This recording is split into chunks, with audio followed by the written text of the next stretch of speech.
मैं शहर की जनता से अपील करता हूँ कि सत्य जनता चुनाव नहीं लड़ रहा है, आप लोग लड़ रहे हैं और आप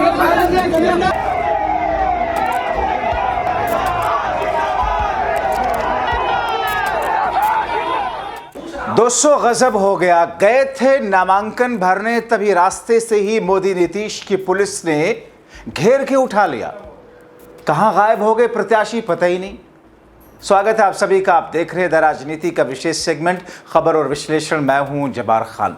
तो क्या दोस्तों, इस बार बिहार विधानसभा चुनाव में एनडीए के लिए नाक का ऐसा सवाल बन चुका है कि बाई हुक बाई क्रुक कुछ भी करने पर आमादा है। आखिर राहुल और तेजस्वी के वो कौन से प्रत्याशी थे जिन्हें नामांकन भरने निकलना भारी पड़ गया, जो जेल के सलाखों के पीछे पहुंच गए, पुलिस टांग ले गई। विस्तार से आपको दोस्तों बताते हैं, अंत तक मेरे साथ में जरूर बने रहें। दोस्तों, बिहार विधानसभा का चुनाव मुझे लगता है कि बीते 20 वर्षों में पहली बार इतना कठिन चुनाव हो रहा है, जिसके अलग अलग एंगल हैं आप जानते हैं। मगर दोस्तों, सीधे सीधे आपको खबर दिखाते हैं। आरजेडी के प्रत्याशी अपना नामांकन पत्र दाखिल करने गए थे और नीतीश की पुलिस आकर के वहां से उठा ले गई। बिहार चुनाव में नामांकन दाखिल करते ही विपक्षी उम्मीदवारों को और उनकी गिरफ्तारियां आखिर क्यों की जा रही है? राष्ट्रीय जनता दल यानी कि आरजेडी के सासाराम विधानसभा क्षेत्र से प्रत्याशी सत्येंद्र शाह को नामांकन पत्र दाखिल करने के तुरंत बाद पुलिस ने गिरफ्तार कर लिया। यह घटना विपक्षी गठबंधन इंडिया ब्लॉक के उम्मीदवार पर लगातार हो रही है। कार्रवाई का और भी उदाहरण है दोस्तों। तीसरा, एनडीए सरकार पर राजनीतिक बदले की कार्रवाई का आरोप लग रहा है। विपक्ष इसे लोकतंत्र पर हमला बता रहा है। कोई भी होगा दोस्तों, कोई भी पार्टी होगी, जाहिर तौर पर उसके प्रत्याशियों के साथ में अगर ऐसा होगा तो फिर ये तो कहा ही जाएगा। और अगर गिरफ्तारी ही है किसी मामले में, तो ये कौन सा इत्तेफाक है कि जिस वक्त नामांकन करने जा रहे हैं उसी बीच में आप गिरफ्तार करें। दोस्तों, ये गिरफ्तारी बिहार चुनाव में इंडिया गठबंधन के घटकों पर हो रही है और ये ऐसी कार्रवाई है जिसकी वजह से हलचल मची हुई है। इससे पहले भोरे और दरौली विधानसभा क्षेत्र से सीपीआई-एमएल लिबरेशन के उम्मीदवार जितेंद्र पासवान और सत्यदेव राम को भी नामांकन दाखिल करने के तुरंत बाद गिरफ्तार किया गया।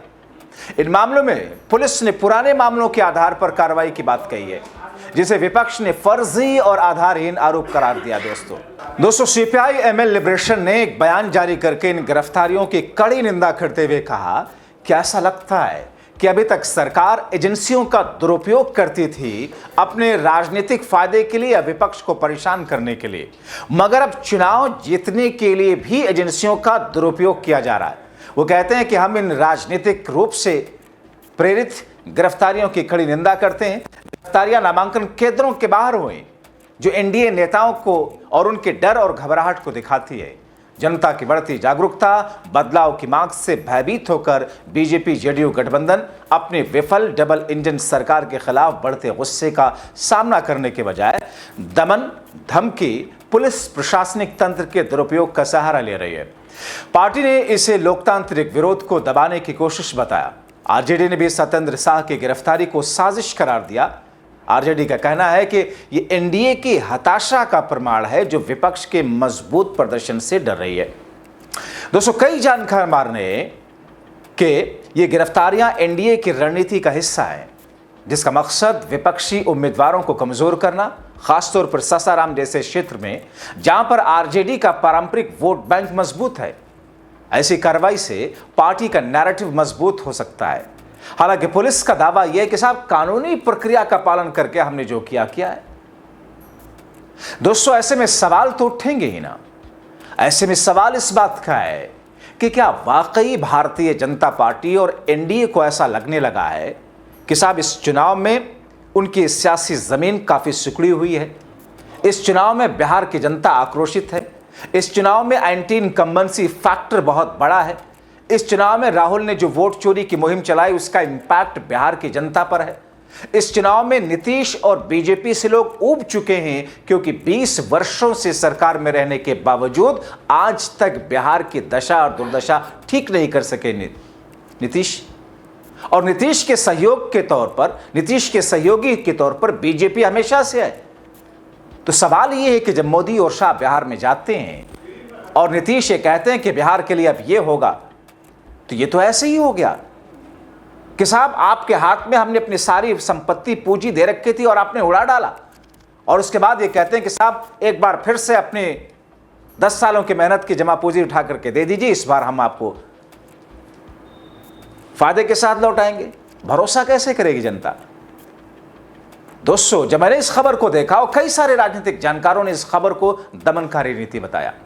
अब दोस्तों, आगे जो आपको दिखाने जा रहा हूं वो आपको और ज्यादा आश्चर्यचकित करेगी।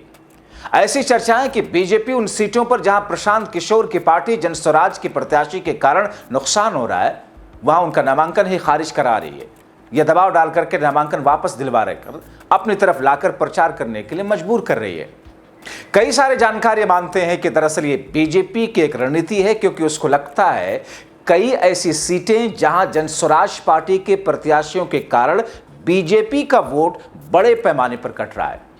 ऐसे में बीजेपी जनस्वराज के प्रत्याशियों को डराकर, धमकाकर, लालच देकर नामांकन वापस दिला रही है, या फिर उनका नामांकन खारिज कराने के लिए एड़ी से चोटी का जोर लगा रही है।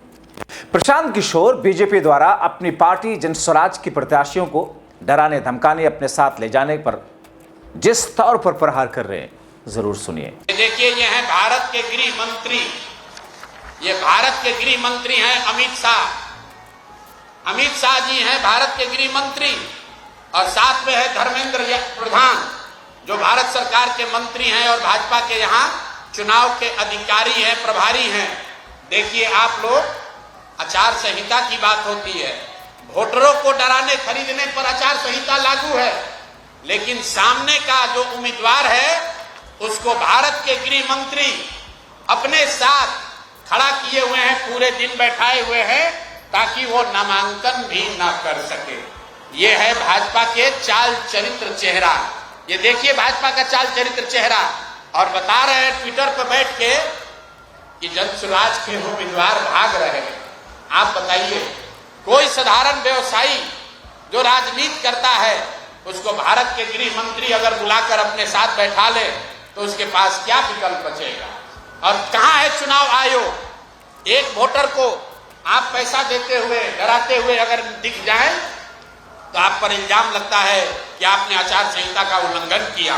और यहां भारत के गृह मंत्री और केंद्र में भाजपा के मुख्य मंत्री धर्मेंद्र प्रधान खुलेआम जदयू जनस्वराज के प्रत्याशी को अपने साथ, अपने साथियों के साथ, दल बल के साथ घेरे हुए हैं, और इस पर कोई प्रतिक्रिया नहीं है। चुनाव आयोग को अभी आपको ये जारी करने के बाद आधिकारिक तौर पर हम लोग चुनाव आयोग को ये हम लोग निवेदन करने जा रहे हैं कि देखिए कि हम जनस्वराज के प्रत्याशियों के साथ क्या हो रहा है। ये जनस्वराज के प्रत्याशी के साथ नहीं हो रहा, ये वो डर है, वो राजनीतिक बंधुआ मजदूरी जो खत्म करने का रास्ता जनस्वराज ने बनाया है, उससे छटपटाहट जो पैदा हुई है, उसी का नतीजा। दोस्तों, दरअसल जनस्वराज के कई प्रत्याशियों को डरा धमका कर नामांकन न करने के लिए मजबूर किया गया है, ऐसा कहा जा रहा है। और इसी के चलते बक्सर के ब्रह्मपुर विधानसभा क्षेत्र से जनस्वराज पार्टी के उम्मीदवार डॉक्टर सत्यप्रकाश तिवारी ने नाटकीय घटनाक्रम में अंतिम समय में अपना नामांकन वापस ले लिया। डॉक्टर सत्यप्रकाश तिवारी ने पूर्व के उप विजेता बीजेपी के हलास पांडे का समर्थन कर दिया। जनस्वराज के दानापुर सीट के उम्मीदवार ने बीजेपी के समर्थन में अपना नामांकन किया ही नहीं। जनस्वराज पार्टी के ही दूसरे प्रत्याशी डॉक्टर शशि शेखर गोपालगंज विधानसभा सीट से अपना नामांकन वापस लेकर बीजेपी प्रत्याशी के समर्थन, उनके प्रचार के लिए ऐलान कर दिया। दोस्तों, ये घटनाएं बिहार की राजनीति में तनाव बढ़ा रही है। विपक्ष का आरोप है कि प्रशासनिक तंत्र का दुरुपयोग हो रहा है, जो चुनाव आयोग की निष्पक्षता पर सवाल है। जनता के बीच ये मुद्दा गरमाया तो एनडीए के लिए नुकसानदेह साबित होगा, खासकर जब विकास, बेरोजगारी, महंगाई जैसे मुद्दे पहले से हावी है। और दूसरी तरफ अगर जिस अंदाज में, जिस तरीके से इन लोगों के नामांकन पत्र को खारिज कराया जा रहा है, दबाव डाला जा रहा है, जनता को ये चीजें समझ में आई, जाहिर तौर पर इसका इंपैक्ट उल्टा पड़ेगा। और उधर जिन लोगों की गिरफ्तारियां हुई हैं, गए हैं नामांकन पत्र दाखिल करने, पता चला कि पुलिस अपनी गाड़ी में ले जाकर के पता नहीं कहां ले गई। ऐसी स्थिति में दोस्तों बिहार की जनता के बारे में कहा जाता है कि बिहार का वोटर सबसे ज्यादा जागरूक वोटर होता है या पॉलिटिकली एक्टिव होता है।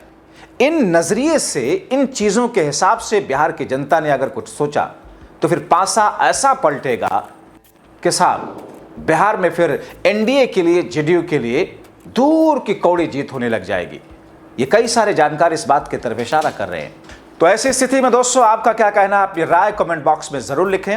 अभी के लिए इतना ही। अंत तक वीडियो देखने के लिए आप सभी दर्शकों का दिल से शुक्रिया।